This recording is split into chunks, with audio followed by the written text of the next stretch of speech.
This electric car is plugged into a basic $50 wall outlet, but the owner will pay for the plug being cheap with their time.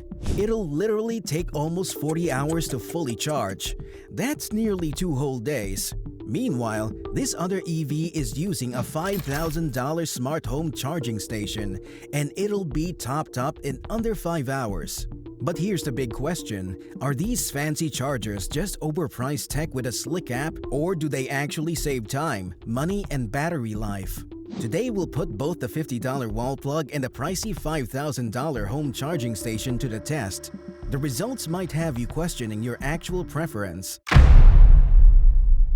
To start with, we need to address what we've noticed most EV owners do. They just bring their car home, plug it into the wall using the included cable, and call it a day.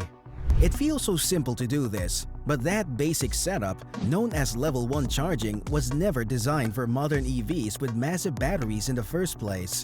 It delivers very little power, which is just 1 to 2 kilowatts, and can take more than 40 hours to fully charge your vehicle. So that's where a level 2 smart charger comes in. It draws up to 11 kilowatts, includes thermal and surge protection, and manages power flow more efficiently. But at up to $5,000 for the hardware and installation, many drivers start to wonder, is it worth so much money? Let's test both chargers in 4 categories that matter in the real world: how fast they charge, how much range you get per hour, how they affect battery health, and what they cost you in electricity and time. Without further ado, let's get right into it. To make this test fair, let's take 2 identical electric cars, same model, same battery size, same software version, and both sitting at exactly 20% state of charge. One is plugged into a regular $50 wall plug using a basic level 1 cable. The other is connected to a level 2 smart charger like a Tesla wall connector, Wallbox Pulsar, or Juicebox, professionally installed and paired with a mobile app for live monitoring. The setup is consistent with the same circuit, same ambient temperature, and same garage, so the only real difference is the charger. Let's run both cars for 12 hours overnight and measure how much charge they actually gained, how hot the battery got during the process, and how much energy was pulled from the wall versus what made it into the battery. You'll also see the impact on cost per mile and range gained per hour. In real-time power draw, the $50 wall plug pulls just 1.3 kilowatts, which is about the same as a hairdryer.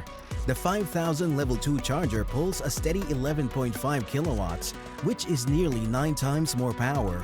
On screen, our time-lapse shows the wall plug inching forward painfully while the level 2 charger is way ahead.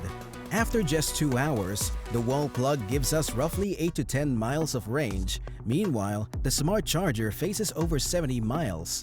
By the time it hits 12 hours, the level 2 setup pushes over 330 miles, while the wall plug barely reaches 50 miles total. That's the difference between a full battery before breakfast and, well, waking up to an unusable car. With a look at real-time voltage and amperage, the level 2 unit stays rock solid throughout. The wall plug fluctuates and drops under household loads like lights and appliances, meaning even slower charging at night. For daily drivers or emergency top-ups, this difference is massive.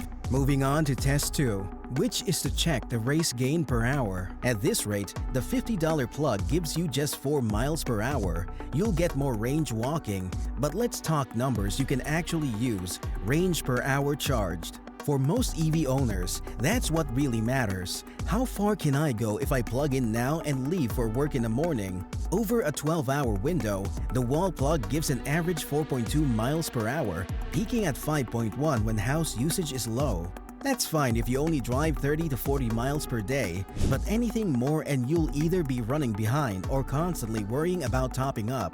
The level 2 charger's case is very different. It delivers a consistent 27 to 30 miles per hour of charge, depending on temperature and state of charge. That means in just 1 hour, you're ready for a full commute, and in 4 hours, you could literally drive cross-country. If your life runs on tight schedules, you'll be taking a huge rush going for the wall plug. Next is the third test, which is battery temperature and health. Slow charging can actually be better, but it depends. Let's have a look at the temperature while charging. With the wall plug, the temperature rise is almost non-existent, maybe 2 to 3 degrees Celsius over the whole cycle. That's because the current is so low, the battery barely works to take it in. Less stress equals less heat. The level 2 charger, however, causes more heat buildup, with battery temps rising by 6 to 8 degrees, especially during the early stages when the car accepts higher input.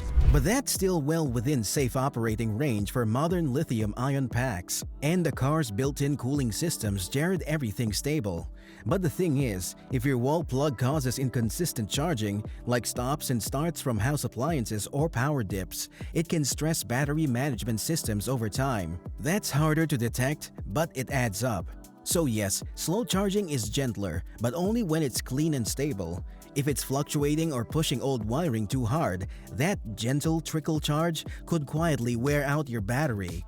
Finally, test number 4 to check energy cost and efficiency, because charging isn't just about what goes into the battery, it's about what gets lost on the way there.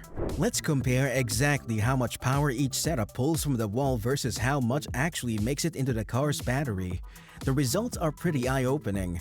The $50 wall plug pulls a total of 17.2 kilowatt-hours over 12 hours, but only 13.1 kilowatt-hours reaches the battery.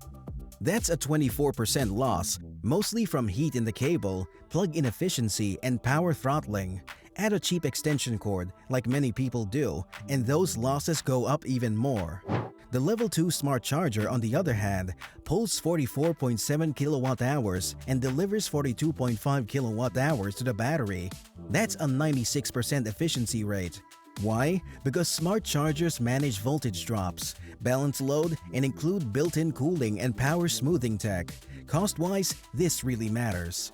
Depending on your power rate, the wall plug setup costs 25 to 30% more per usable kilowatt. Over time, that adds up, especially if you're charging every night.